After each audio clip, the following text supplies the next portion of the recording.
Anacos y quería mandar un saludo muy fuerte al gurú, al iluminado y al filósofo. Y no os perdáis el Recreo Deportivo, la mejor charla sobre actualidad de fútbol y un montón de cosas más. Yo ya me he pasado por allí y os recomiendo que no faltéis a la cita. Un abrazo enorme a estos tres cracks que hacen posible una de las mejores charlas que ahora mismo podéis encontrar en YouTube. Un abrazo y un besito. Bueno, nuevamente el recreo deportivo aterriza en las casas de las personas que nos están siguiendo y esperamos que en más casas de los que no nos están siguiendo todavía. Para decirles, pues, muy bienvenidos y vamos a arrancar hoy con esta maravillosa caricatura que nos envía el escritor, en el ojo del escritor, que es nada más y nada menos que nuestra invitada al programa pasado, la española y presentadora de beIN Sports, Ana Cobos. Parecida, ¿no? Yo creo que le pegaron donde era, ¿no? Maravilloso, Ana, una personalidad, un carisma arrolladores y bueno, muy bien escritor, muy buena caricatura. Y bueno, y entonces ya pasando a hoy, ustedes saben que la vida no es el ayer, la vida es el hoy, ¿no? Entonces tenemos para hoy un invitado sensacional. Un invitado increíble y vamos a ver hasta dónde ahondamos en el deporte, pero esa parte está buena porque se llama Recreo Deportivo. Y vamos a arrancar nada más y nada menos que con César López. César López, hombre, yo voy a lanzarme a describirlo, pero voy a arrancar primero diciendo que es una mente tremendamente creativa. Arranco con la parte de la cúpula arriba. Es una mente muy creativa. Ahorita vamos a ahondar el porqué de esa reflexión. Y dentro de la mente creativa hay un capítulo de su vida, indudablemente, que ya lo ven, esa guitarra que tiene en su mano, que es un músico absolutamente talentoso, baterista, guitarrista, pianista, y después hablaremos escopetarrista, bueno, otros instrumentos adicionales. Y pero adicionalmente esa mente creativa que está por allá también lo ha convertido de alguna forma en una persona de propósitos, lo que yo llamo un activista espiritual. Entonces, si ustedes se fijan, esa parte creativa genera un círculo en la vida de César López, que es nuestro gran invitado de hoy. Y vamos a arrancar primero, César, muy bienvenido al Recreo Deportivo. Pues estaba yo muy nervioso, estoy muy nervioso, porque cuando recibí la invitación y bueno, pues esto me puse a indagar y a mirar los videos, dije yo sí tendré algo yo que sumar, que aportar en esto, porque soy pues un ser también lleno de muchas preguntas, aunque ya mencionaste dos que a mí es que son el motivo de mis búsquedas, ¿no? La creatividad y la espiritualidad que se juntan por allá.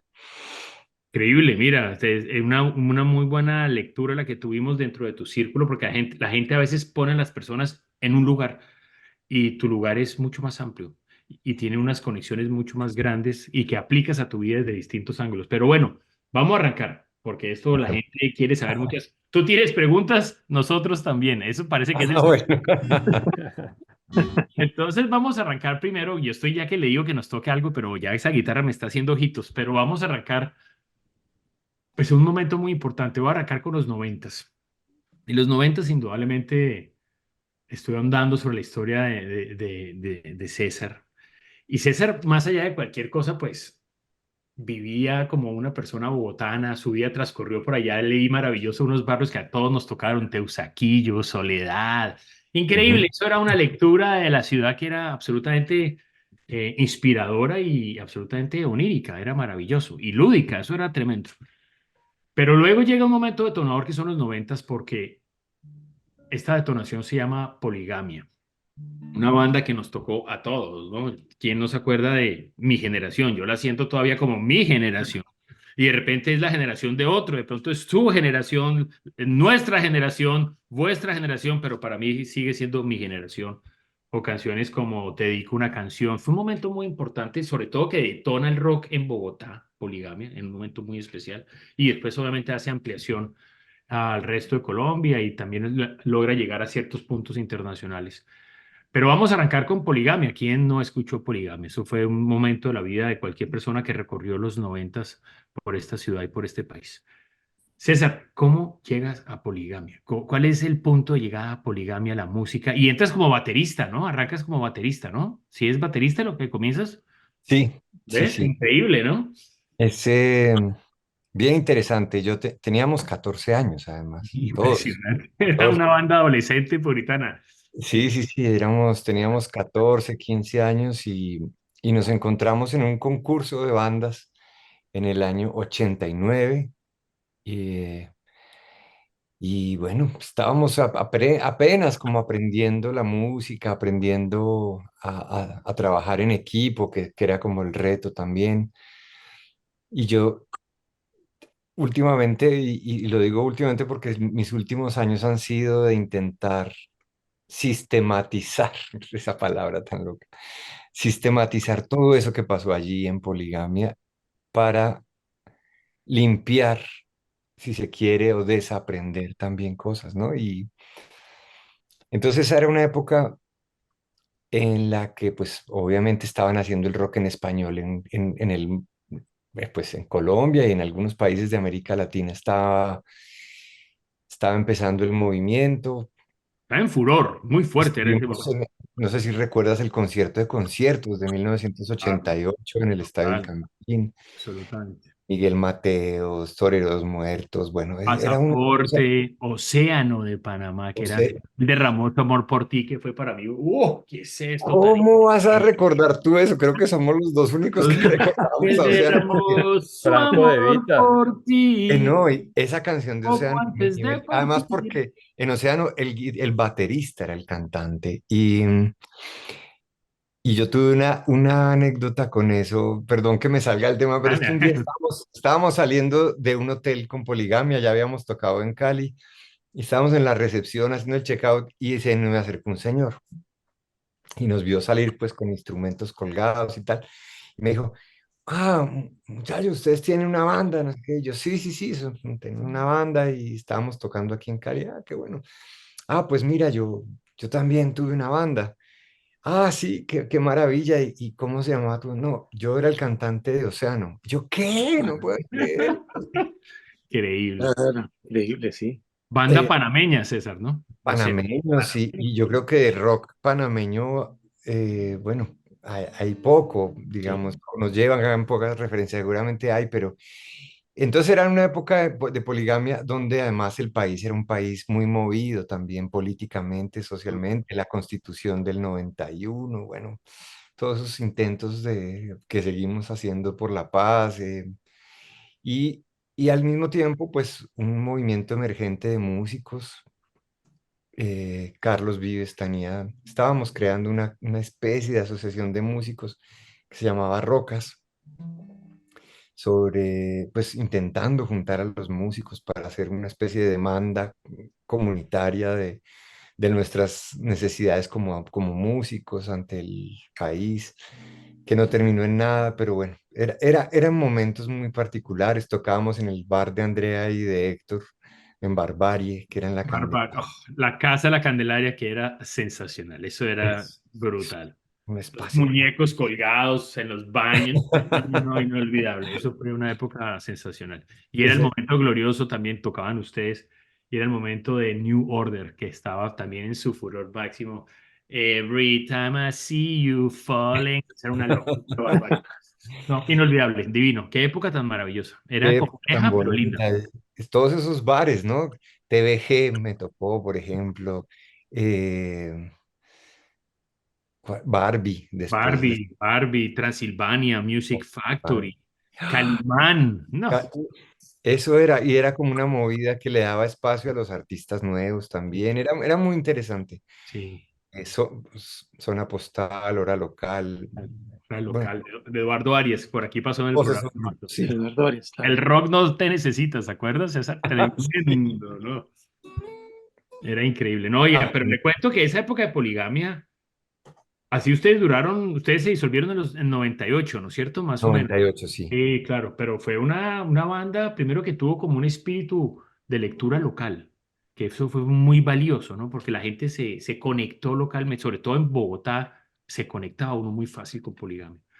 Y fue una época brillante, así que realmente fue una época que marcó a mucha gente y pues, de ahí viene mi generación, eso sigue sonando como mi generación y fue muy Sí, lindo. sí, y por supuesto que además es que, mira que es muy bonito que poligamia nunca se propuso como tal ser ese tipo de, o sea, hacer ese grupo que hacía esa lectura de la ciudad, pero como era una cosa inherente a nuestro proceso creativo y a nuestro momento de vida, 18 años, 19 años, pues las letras estaban impregnadas de una naturalidad bogotana, que yo creo que fue lo que la gente después valoró muchísimo, Total. que había una cosa natural. Nosotros, yo siempre lo digo, y es que lo que yo le agradezco más a Poligamia es que éramos 5 tipos honestamente haciendo el trabajo del artista, o sea, no, sin fantasía, sin espejismo, sino hágale, ensaye, componga, produzca, prueba y error, y sin rendirse. Eran épocas en las que, por supuesto, no había redes sociales, no había celulares, no había nada. Nosotros nos llamábamos y nos dejábamos el mensaje con la mamá, hay ensayo tal día, tal noche, y Sí, no eran celulares, era el mensaje. Qué maravilla. era dejar el mensaje con el adulto responsable que contestara en la casa, y eso fue, era una Y época todos componían, César, o había de pronto Andrés, o tú, o Turbay, no sé, todos todos componíamos, componían. sí.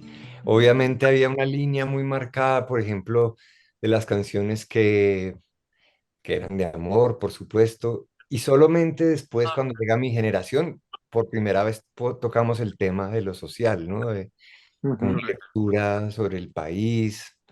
Luego vinieron otras canciones, pero por lo general eran canciones de amor.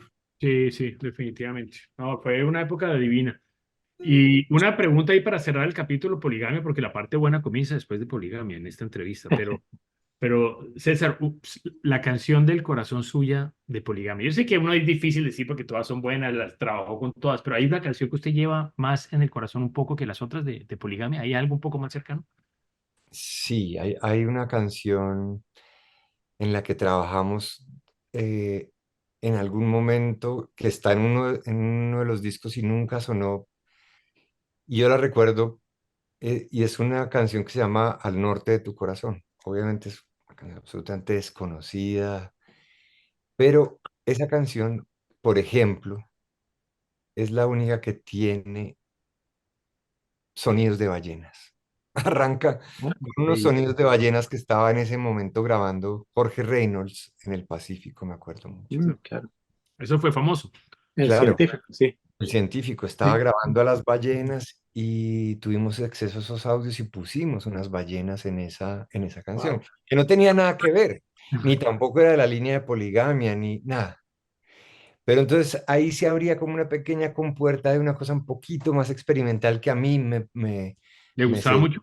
mucho más, sí, me atraía mucho más que la canción convencional de 3 minutos con el coro, sino que Claro. esto abría una puerta que nunca más volvimos a abrir, pero que por eso tal vez yo recuerdo con tanto amor esa canción que se llama Al norte de tu corazón. Yo Increíble. tengo una pregunta, César. Cuando uno es un músico tan prolífico, digamos, que ha tenido tantas canciones tan exitosas y que han sonado tanto, a veces está uno tranquilo y de pronto se le viene la canción a la cabeza, como que le estalla ahí en la cabeza y le comienza a sonar, ¿o no? Sí, y de esa misma manera también se pierde ese material, ¿no? A la siguiente cuadra ya se te olvidó lo que habías pensado. ¿Qué fue lo que dije? Que eso también pasa, me imagino, en publicidad o bueno, Mucho, mucho. Yo anoto todo. Yo siempre tengo una libreta y en las noches cuando me levanto, anoto todas las cosas que estaba pensando y no se van, se van, se van, se van eso inmediatamente. se va, todo eso se va, se pierde mucho material y solamente esa cosa que realmente uno alcanzó a atrapar, como que logra llegar al final, es como la competencia de esos espermatozoides, o sea, es como la idea que logra filtrarse entre la caminada, la noche, las otras tareas de la vida cotidiana, esa es la que logra la fecundación y volverse canción. Y Y volverse vida, y se vuelve vida. Y Interesante, hay ¿no? canciones que uno lucha por años y nunca termina, nunca, llevo canciones que tengo 3, 4 años buscándoles el coro y nunca logré, como hay otras que en la misma tarde, ¡pum!, salen de una y ahora ando en una onda que me cuesta más trabajo y estoy tratando de pararme de otra manera para mirar mi propio proceso. Ah, Como si en el mismo cuarto quisiera pararme en otra esquina para ver el mismo vaso, ah. desde otra perspectiva. Y eso me ha costado trabajo, me ha me supone un reto que a mí me gusta, pues, pero es desde el lenguaje, desde la emocionalidad, desde la conexión. Bueno, en fin, aquí es que yo me empiezo a emocionar porque estos procesos de la creación Son son tremendos. realmente lo que nos mantiene así, ¿no? En este estado de efervescencia y calor. Totalmente de acuerdo. Oiga, y cuando usted dice eso, la razón por la cual le cuesta verse desde otro ángulo, yo le digo, usted dice otra perspectiva, esa posición, es Ujú. porque de repente, sin darse cuenta, su zona de confort lo lleva a volver al mismo ángulo. ¿Hay algo que ver con eso o es simplemente porque está hasta ahora construyendo el código de ese nuevo ángulo? ¿Cuál es en qué está? Yo creo que estoy que me asusto con ese Ah, otro que ya, puedo llegar a ser. que, que, que, interesante. que es interesante ver que uno es capaz de crear otro yo, em, y que tiene que crearlo para que ese otro yo sea el que crea después la obra, el que cree después la obra, pero ese cambio de perspectiva también a mí me interesa porque finalmente es la vida, ¿no? La vida nos va moviendo, nos va Y, y- revolcando para un lado y para el sí. otro. Y Y es tú que eres eso, un crítico muy fuerte de ti mismo, digamos, te autoanalizas mucho o eres un poquito fuerte, digamos, o confías plenamente en lo que estás haciendo o no lo ves así. Yo creo que ya viejo, uno le va pasando que claro, acude uno menos al miedo del espejismo, pues ya está buscando otra cosa. Y a mí en este momento yo tengo 52, 51 años y me interesa ver cómo esa pisada en el cemento se empieza a solidificar, ¿no? Ujú, de acuerdo. interesante. Pero Y hablando de eso, yo quiero tomar las palabras de César con la canción que lleva en su corazón y específicamente con ese proceso de experimentación que siento que, más allá, que es una de las razones por las cuales le gusta tanto esa canción, es porque ese proceso de experimentación marcó una plataforma, como un trampolín en su vida, ¿no? Porque usted arranca ahí un nuevo proceso de experimentación con la vida y usted pasa, y ahí donde quiero arrancar esto, y en el mundo creativo es muy fácil quedarse haciendo algo, pero la gran majestad de hacer majestuoso el mundo creativo es tener la capacidad de no quedarse solamente en un sitio, sino poder trascender y moverse. Y yo trabajo en el mundo de la creatividad y eso es de los retos más grandes que hay. Y aquí quiero arrancar porque César tiene una vida poligamia y sería muy fácil quedarse, pues no digo fácil, pero lo más obvio y normal es quedarse en el mundo poligamia. Pero cuando usted tiene esa capacidad y salta y hay una vida después de poligamia. Y ahí vamos a arrancar con esa vida después de poligamia porque es una nueva experimentación en una mente creativa. Y eso es valiosísimo, es el proceso evolutivo del pensamiento. esta Entonces vamos conversación a arrancar con es un eso. reto demasiado grande para mí. Esta El- conversación, nunca había tenido una conversación de este calibre o seguramente la he tenido yo solo, digamos, pero, pero me encanta que hayamos abierto esta Oh, buenísimo. portal. Gracias. Es que es muy interesante porque cuando empezamos a leer y ver, obviamente muchos lo hemos visto desde afuera, no en detalle, pero estuvimos como ahondando y analizando cosas, César. Es indudable que usted está en esa búsqueda, esa experimentación. Y ahí yo quiero arrancar porque estas cosas que usted empieza a desarrollar, o sea, usted pasa obviamente de ser un músico, sigue siendo un músico, porque lo es, y eso no se va a quitar, pero empieza a llevar el camino, por ejemplo, hacia un tema más espiritual que es todo este tema de activismo. Este Ujú. tema de activismo es un camino tremendo, pero usted usa su música, pero empieza a desarrollar una línea nueva. Y hay varios músicos en el mundo que han hecho ese camino, ¿no? Usted lo sabe perfectamente. El Bono en YouTube ha tenido unos temas de activismo. Joe Strummer tenía unas cosas con The Clash que eran tremendas. Entonces, cuando usted arranca, usted siempre está con el hábito de la creatividad. ¿Por qué? Porque usted, y aquí lo tengo claro porque estuve mirando que las Naciones Unidas a usted lo nombró como un mensajero de la no violencia, ¿no? Que es un tema bastante, no sé cómo sería en español, pero el Non-Violence Messenger.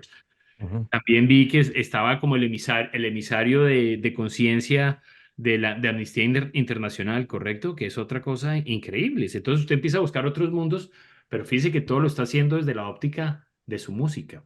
es no perder la personalidad, pero empezar a expandir en búsqueda de otros mundos. No es que ahora esté dedicado, no sé, la música es su herramienta principal, su don principal. Entonces, ahí viene la pregunta y es, que es absolutamente valiosa. ¿En qué momento usted se da cuenta que surge por dentro un propósito? Porque una cosa es ser músico, otra cosa es ser un músico con un propósito y empezar a contar. Hoy el mundo se mueve con propósitos sociales, propósitos de paz, propósitos de medio ambiente, propósitos de sostenibilidad. Las marcas en el mundo están buscando propósitos, porque las que no tienen propósitos se quedan vendiendo un pedazo de carne y se caen.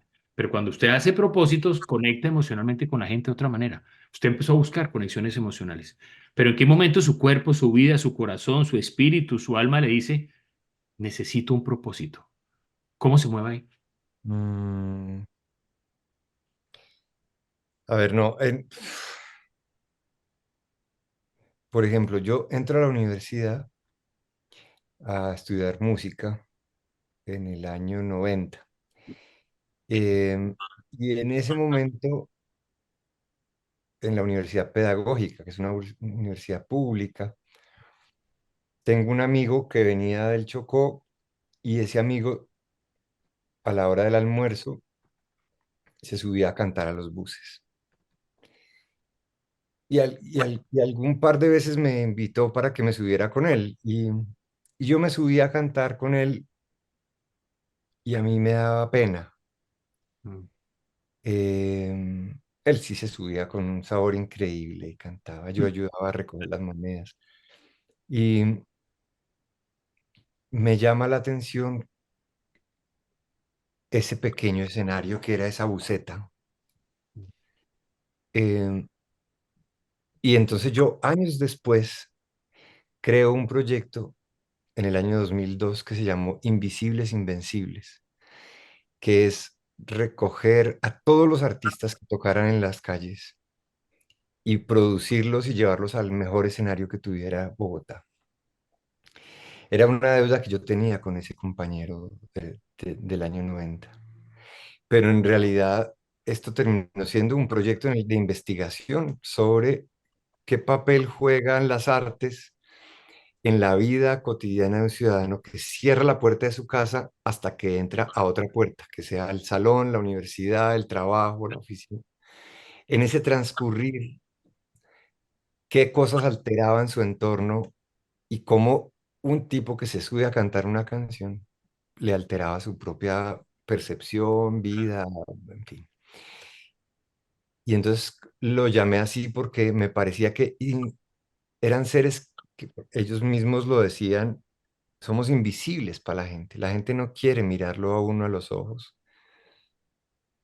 Pero también nosotros seguimos en esto, pudiendo conseguirnos un trabajo en cualquier otro lugar, una empresa, fábrica, lo que sea, porque creemos en esto que hacemos. Entonces, de ahí proviene ese nombre, pero también descubrimos, por ejemplo, que cuando alguien se subía a vender unos hilos, unas tijeras, unos lápices a la buceta, la gente entregaba la plata y cogía con la mano esos hilos, esos lápices. Y entonces sentía la transacción. Pero cuando era un canto, ahí no hay transacción. Ahí había la sensación de limosna, de regalo, ¿no? La incapacidad de decir esto que acaba de hacer este ser humano con su guitarra o lo que sea, es también, tiene un valor y tiene un sentido en mi vida. Entonces, transformar la idea de que eso era una transacción, digamos que eso era una donación o a entender el valor de las artes en esos espacios, que eran como termómetros de la ciudad, porque ellos van por ahí de bus en bus sintiendo si la gente está triste, si la gente tiene rabia, si hay paro nacional o no, si el transporte está pesado por la lluvia. Era la época del apagón de la época Gaviria. Entonces también eso les afectaba mucho su trabajo porque no podían subirse a cantar a los... Bueno, en fin, esto para decir que ir transformando emociones o experiencias de vida en procesos de arte social ha sido tal vez mi recorrer, mi interés profundo. Eh, poco a poco yo empecé a construir. En el año 94 se muere mi papá y yo a la psicóloga solo le decía que yo sentía como un vacío en el abdomen, como una especie de agujero, de ausencia. Mm. Y entonces creamos un proyecto que se llamó el Álbum de la Ausencia. Y yo lo que hice fue coger la guitarra e irme a tocar. Hicimos una lista, o hice una lista de en qué lugares se evita la ausencia. Entonces la ausencia de la razón. Entonces nos íbamos a la clínica psiquiátrica a tocar. Y la libertad. Entonces nos íbamos a la clínica, a la cárcel modelo a tocar. Y en cada lugar íbamos recogiendo historias y fotografías y audios y cosas. Y después con eso montamos un proyecto. Y a mí me ayudó ese proyecto a sanar, a hacer mi duelo de mi papá. Y así, cada cosita es como, como vamos jugando con la realidad para, no solo para que sea una experiencia, además, un viaje mucho más intenso, más interesante, sino también cómo nos vamos conectando con otros y con otras. La percusión sobre cuerpos humanos. A mí me contrataron para hacer una música de un documental sobre violencia contra las mujeres. Y yo dije, yo quiero hacer esa música con golpes, con el sonido de los golpes. Y empecé a grabar pequeños golpes con micrófonos muy cercanos a las pieles y de repente terminé acostando una mujer con una serie de micrófonos y cuando la tocaba de repente en el vidrio me vi a mí mismo golpeando a esta mujer así fuera con un sentido artístico y entonces invito a otro cuerpo masculino y empiezo a tocar yo ese cuerpo masculino con todo lo que eso me significaba en mi masculinidad también. Y empezamos a diseñar unos micrófonos y terminamos haciendo un concierto que era un concierto de percusión sobre cuerpos que estaban desnudos. Pero todo esto nacía de la intención de hablar sobre la violencia. Y ahí una idea se va enlazando con Pues otra. claro, es increíble. Pero es que usted se fija, ¿ves? Eso yo lo denomino y repito, yo trabajo en el mundo del marketing y de la innovación y de la creatividad. Pero usted lo que ha tenido en su carrera es una capacidad de conceptualizar enorme. Usted genera conceptos. Lo de la invisibilidad es un concepto tremendo. Lo de la ausencia es un concepto tremendo. Lo de la música para hablar con los cuerpos es un concepto tremendo. Y hay otro concepto brutal, escopetarra. Escopetarra es coger una AK-7, volverla una guitarra, es literalmente un tremendo concepto. Es una idea absolutamente poderosa. Cuéntenos esa historia de la escopetarra, que eso yo creo que tiene esa capacidad de síntesis y fue muy reconocida, tuvo mucho movimiento. ¿Cómo llegó la escopetarra a la vida? Sí, era, yo había creado una cosa que llamé en ese momento el Batallón Artístico de Reacción Inmediata. Este Batallón Artístico de Reacción Inmediata era una especie de grupo de artistas, yo me lo soñé.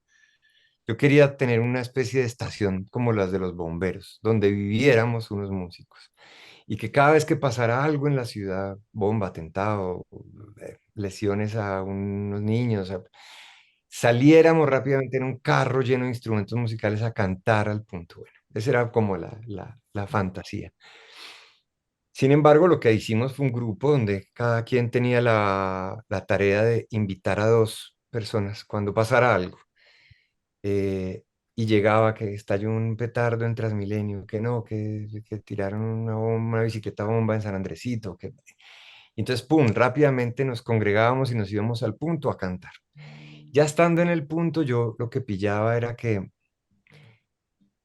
ahí llegaba mucha policía, obviamente, llegaba Cruz Roja, llegaban a recoger los vidrios, pero no había nadie atendiendo emocionalmente a la gente. No había una preocupación por lo más importante que eran las personas. Claro, había que barrer, había que hacer inteligencia, tomar pruebas, en fin, pero la gente tenía rabia, tenía miedo, tenía indignación, tenía incertidumbre, tenía, y nadie estaba ahí preguntando por eso, que está, cada quien vaya, resuélvelo. Entonces, estar ahí cantando canciones, no solamente era un acto de humanidad, sino también de la pesquisa de la pertinencia del arte en momentos de crisis. Bueno, eh, y estalla el carrobomba del Club El Nogal, febrero del 2003. Entonces estábamos con el batallón, nos llamamos rápido, hay que irnos para allá con las guitarras, ta, ta, ta, ta, ta. Esa misma noche Y llegamos allá a la 77 con séptima y pues obviamente estaba el área acordonada y nos acercamos ahí donde estaba la barricada a tratar de cantar y en un momento yo digo, venga a ver si nos logramos meter. La idea mía era, metámonos al Claro. club. Y cuando trato de meterme, el soldado que estaba ahí saca el fusil y trácate, me rompe la guitarra con la culata del fusil. Y nos quedamos los dos parados así, mirando.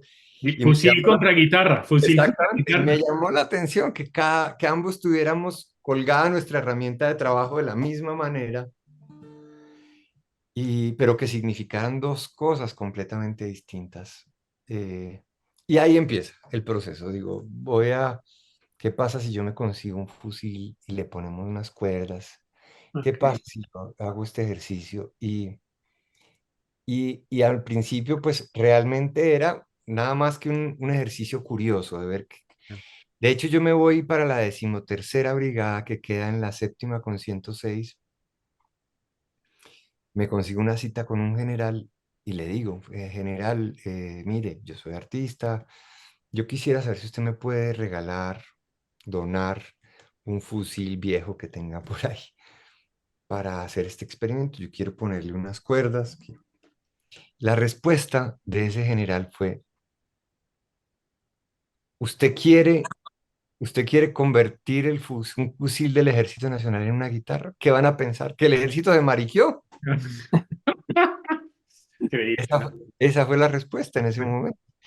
Entonces, yo guardo esa respuesta porque me parece ya después en el marco de todo muy diciente de muchas cosas, pero yo sigo y sigo hasta que un sacerdote que hacía unas campañas de desarme, que era cercano bueno, al comandante de las fuerzas militares, logra pedirle unos fusiles. El cura me llama y me dice, hijo de puta, conseguí esas ametralladoras, véngase para mi parroquia. Y me fui para la parroquia y él me entregó dos fusiles AK-47 dentro de una bolsa negra de basura y yo me fui con un taxi con dos ametralladoras para mi casa y, Surrealista. y las puse así y las miré por horas. Yo no dejaba de mirar, la primera vez que yo veía un arma en mi vida y las miraba, además funcionales perfectamente y, y ahí empieza un camino muy intenso de descubrimiento, primero de aprendizaje, ¿no? Ese fusil además es el fusil que más muertos le ha causado al planeta Tierra en toda su historia. La AK-40, el El AK-47. AK-47. Hay 100 millones de ejemplares, es lo que dice Ok. más o menos la literatura sobre eso. Se la inventa este señor Kalashnikov en el 47. La usan 50 ejércitos en el mundo, se pelean con esa la guerra en Sudáfrica, en Medio Oriente, en Centroamérica, en Colombia. Dispara 30 balas en 5 segundos, en fin, les gusta a los grupos armados porque el gatillo es muy sensible y los niños la pueden disparar. Bueno, en fin, y entonces coger ese fusil, que fue una casualidad del destino, era haber cogido ese objeto que tiene ese peso histórico en la historia pues, del mundo. Y convertirlo en guitarra no era un gran logro creativo. Digamos, hay muchas armas convertidas en objetos útiles desde la Primera Guerra Mundial, que las balas, que los cañones, que las bazucas, o las cosas que funden para hacer cubiertos, ventanas, pupitres, pero haber cogido esta guitarra y haber decidido salir a recorrer. Era como realmente el diferencial, no de quedarse en el hecho de ingeniería, sino de salir a los barrios, a las pandillas, a las zonas de conflicto, con los migrantes, con los asesinos en las cárceles, a ver qué pasaba ahí. Y hay una anécdota que a mí me gusta mucho, es que estaba tocando yo en la Asamblea General de Naciones Unidas en Nueva York, era como mi momento cumbre de la vida. Estoy yo ahí tocando la escopetarra y termino y se me acerca el delegado de Uganda y me dice, acabo de llamar a mi esposa porque hace 15 años a mí me tenían en Uganda. Listos. Y entonces se me acerca el delegado de Uganda y me dice, mire, acabo de llamar a mi esposa porque hace 15 años a mí me tenían en Uganda de rodillas en el piso. con un fusil AK-47 aquí en un oído. Y hoy quise decirle a mi esposa que hoy, 15 años después, yo estaba de nuevo de rodillas con un AK-47 en los oídos. Increíble. Eh, y esto es el poder del símbolo, por supuesto, del objeto. Vygotsky dice, después de la creación de una herramienta física, se convierte en una herramienta mental y esa herramienta que se comparte se vuelve una herramienta social. Yo siento que la escopetarra va mucho en ese sentido. Es un objeto que además no presenta a la víctima, sino al victimario, que es bonito porque cuando yo trabajo con gente que firmantes de acuerdo de paz o desmovilizados de algún grupo, dice, yo soy esa escopetarra, yo tenía una vida en la guerra y ahora tengo una vida, familia, negocio, en fin. Entonces, que el objeto presente o tenga la presencia del responsable, del victimario, como uno lo quiera llamar, también abre un camino de salida, de redención a los causantes de las violencias, que a mí ese es un trabajo que a mí me ha llamado la atención hacer. Increíble. Así que bueno, ahí vamos. Bueno, tremendo, tremendo, muy bueno. Que aquí nos podemos quedar horas hablando de esta historia y esto es, levita a uno espiritualmente con todo este proceso. Pero bueno, vamos adelante y vamos a entrar a una sección que se llama Al tablero con Baldor. Imagínense a dónde nos vamos a ir. Baldor, álgebra, acuérdense eso. Me imagino con esa cara y usted dijo, uy, Baldor, qué pesadilla. Angustia. Qué angustia. Exactamente. Entonces, Baldor nos manda una pregunta.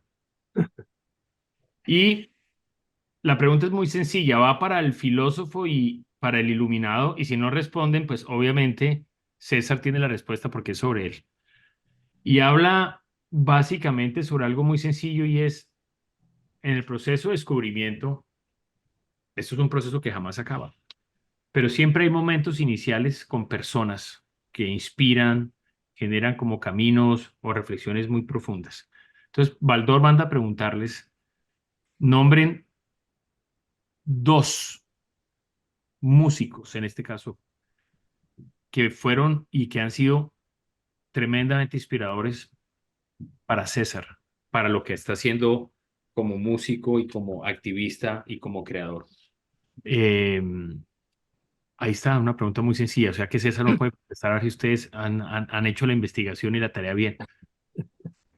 Pues yo me imagino que Bono sería uno, pues ya que él también se dedica un poquito a hacer acción social, digámoslo así, a reivindicar personas. ¿Podría ser o no? Yo podría decir que John Lennon, tal vez. Está buena esa también, interesante.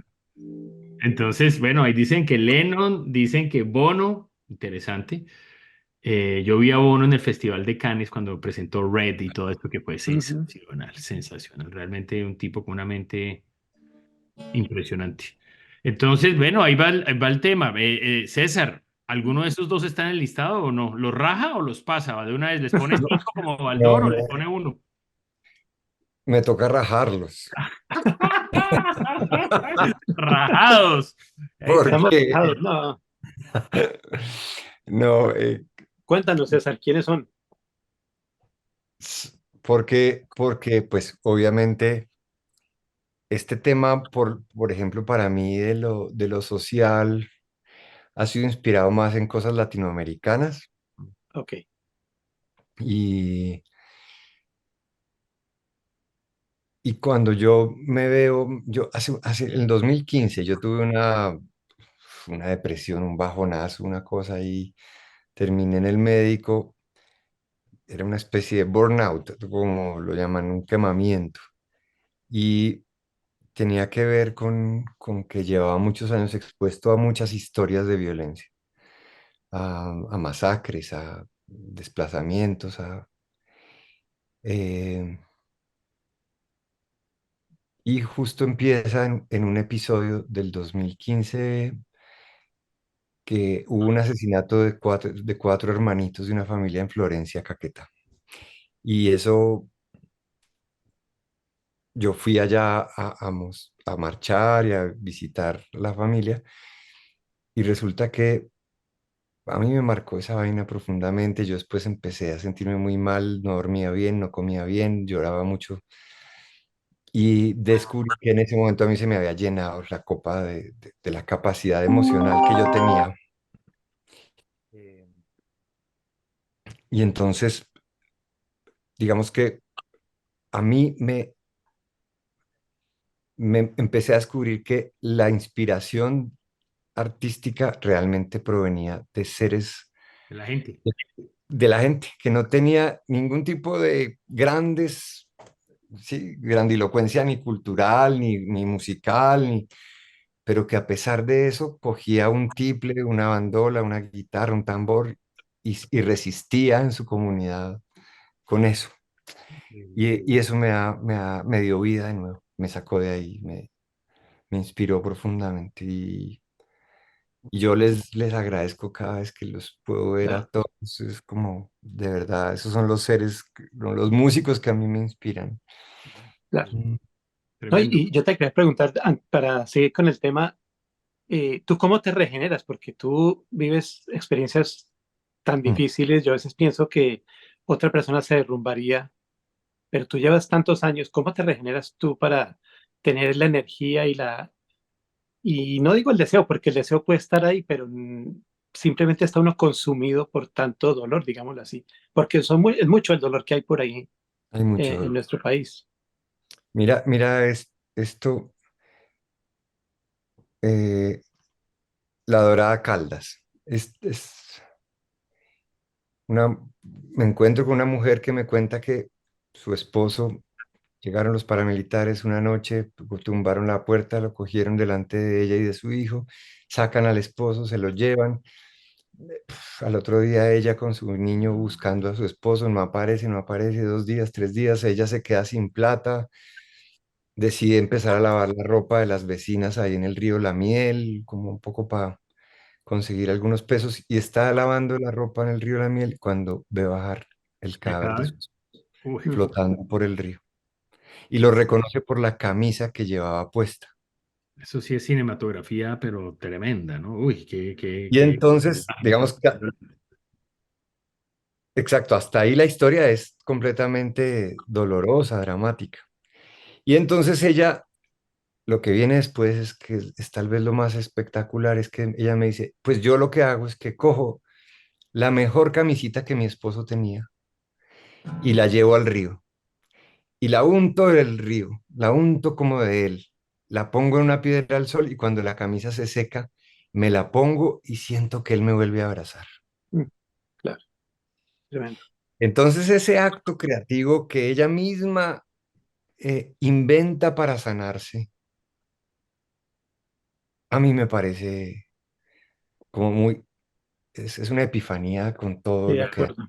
buscamos en este momento. Y así, entonces, ¿cómo me recompongo yo? Un poco así, ¿no? Ahorita tenemos dos grandes sueños. Uno es llevar un piano a mi tú.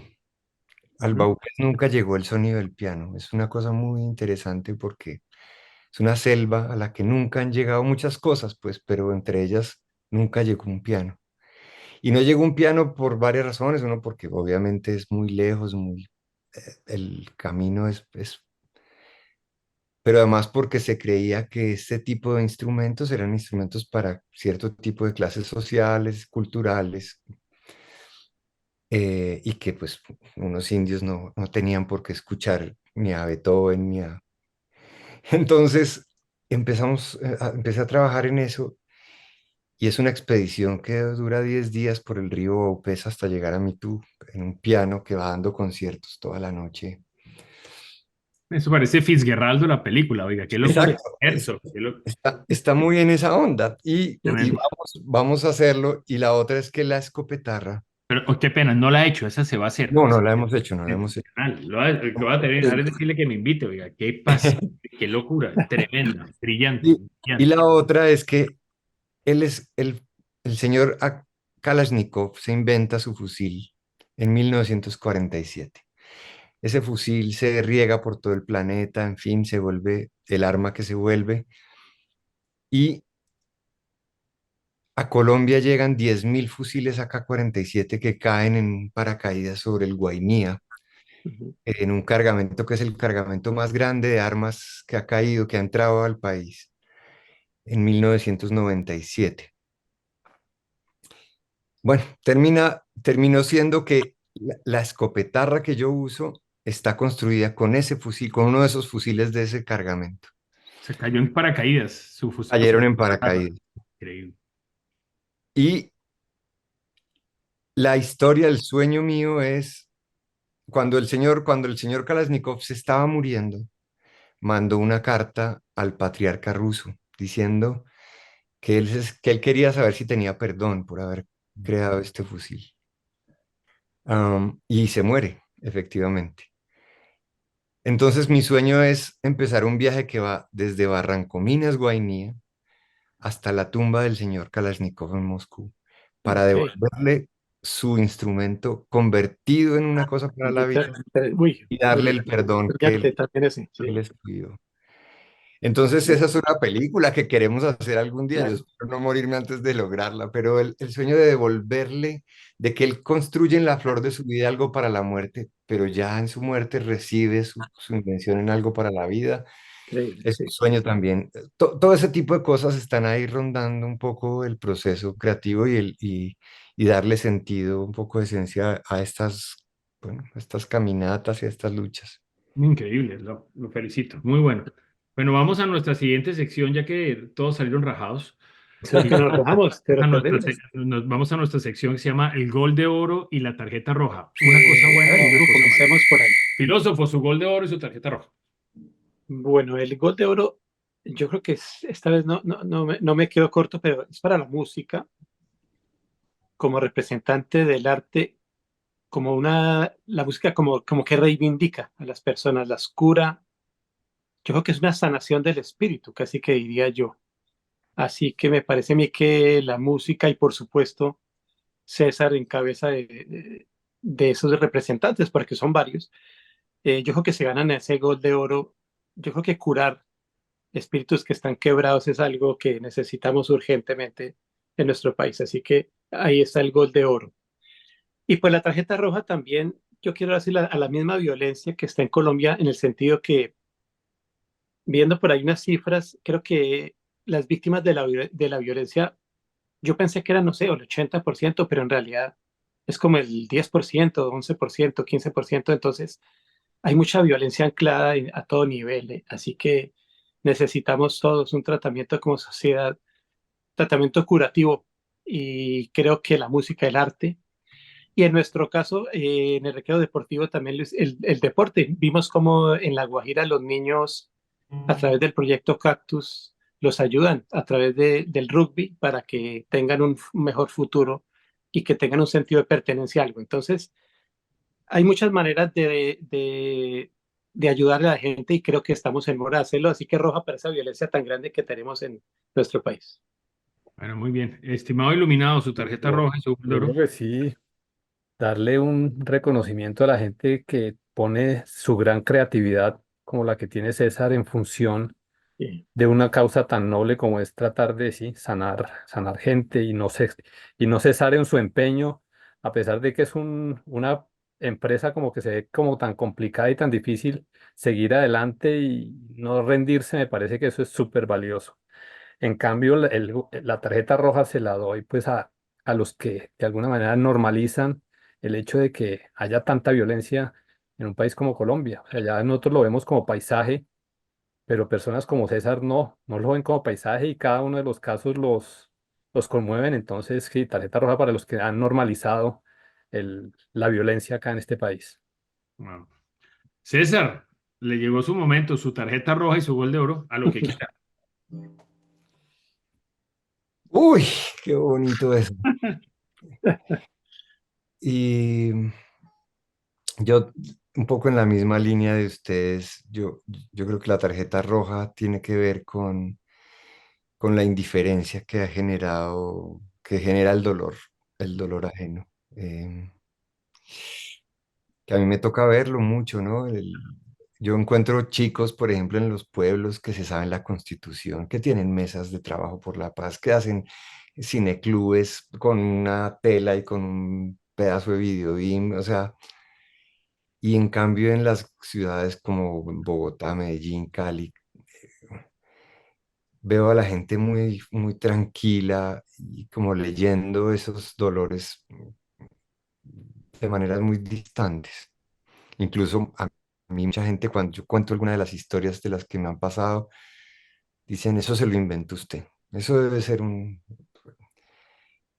Y yo pienso, para que alguien crea que esto es un invento o que es ficción, es porque realmente su corazón está muy blindado o, o de alguna manera su sensibilidad está requiriendo nuestra intervención.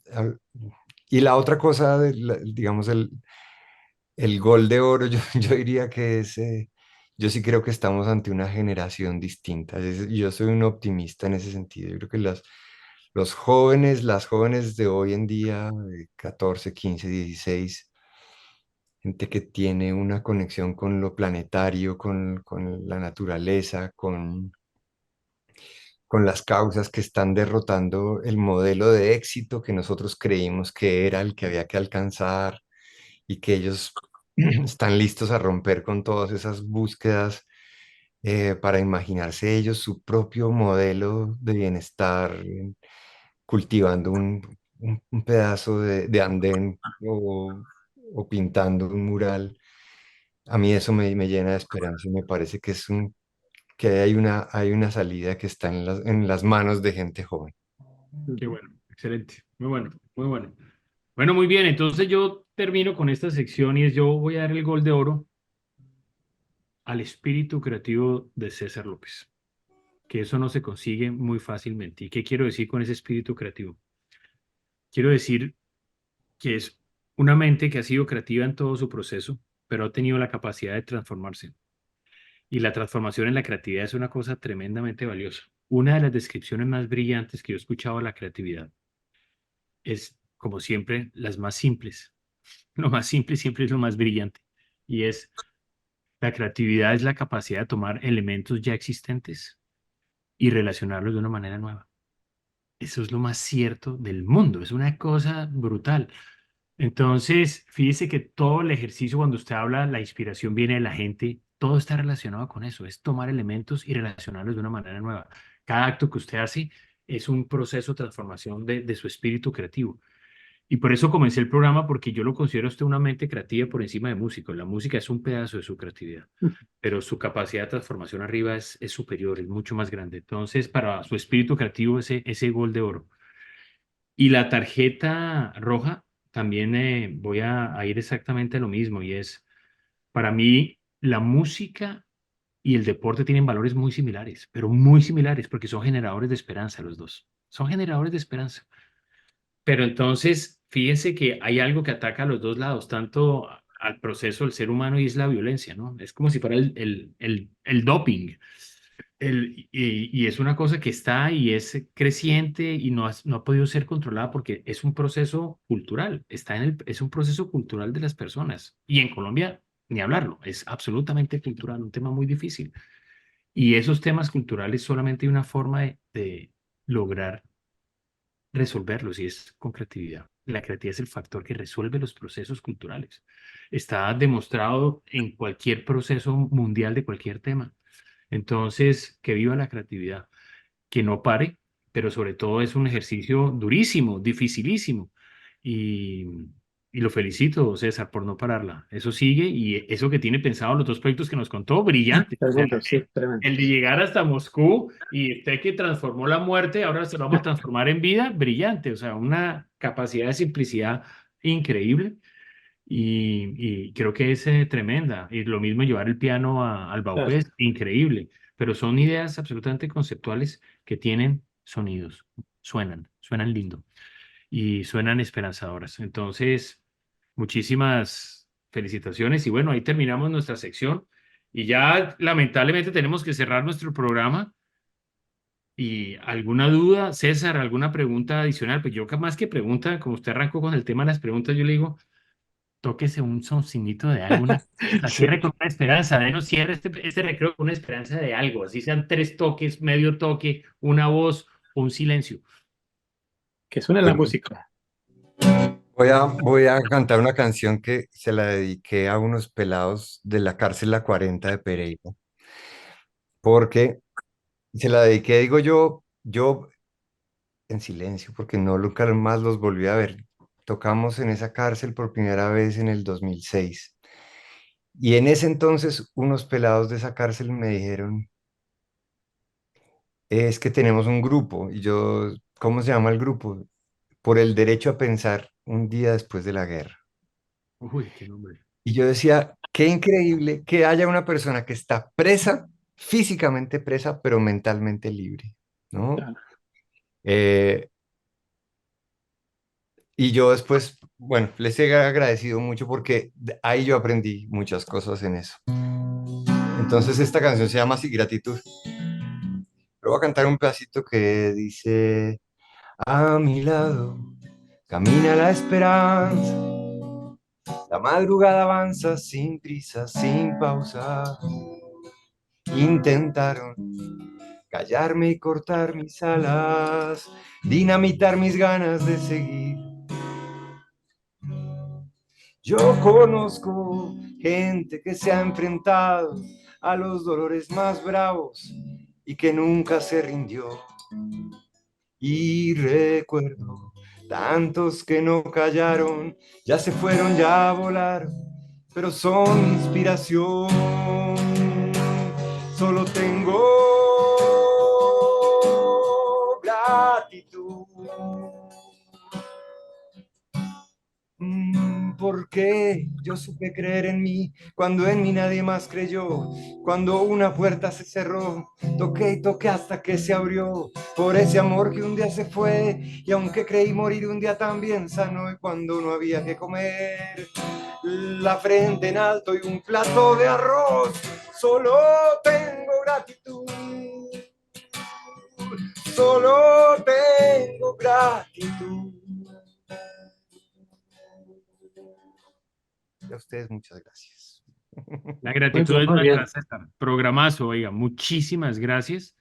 Creo que, bueno, solo tenemos gratitud. Y, Sí, y otra cosa, yo creo que con la cerramos, si existe en la vida un valor importante que la gente lo tiene olvidado totalmente, es la gratitud. sí. Eso es una cosa soberbia completamente. Y maravilloso este cierre, César, brillante y por la gratitud, señor. ¿Vale? Vamos, Gracias a muchísimas ustedes, gracias gracias a a ustedes. ustedes. De todo corazón, mil gracias, César, muy amable. Ustedes hacen es muy demasiado valioso y yo lo agradezco muchísimo. Gracias. Buenísimo. Muchas Cuídese gracias, César. mucho. Saludos por allá y estamos en contacto. Y mucha Claro que sí. fuerza. Bueno, Abrazo, chao, César. suerte, un abrazo, Gracias. chao. Chao.